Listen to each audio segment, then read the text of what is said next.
Hi everyone, here we've got UMIDIGI A9 and let me share with you how to turn off running apps on this device.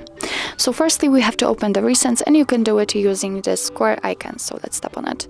As you can see here we've got the full list of all previously opened apps. Of course you can remove only one of it, close only one of it, find it and swipe it up, just like that. But if you're the person who doesn't like to do things manually, just go to the very left and tap on clear all. As you can see, we just got back to our homepage, so let's tap on the recents again, and here we've got no recent items, so it means that we successfully closed all background apps. So actually, that's all. This is how to close running apps in your UMIDIGI A9. Thank you so much for watching. I hope that this video was helpful, and if it was, please hit the subscribe button and leave the thumbs up.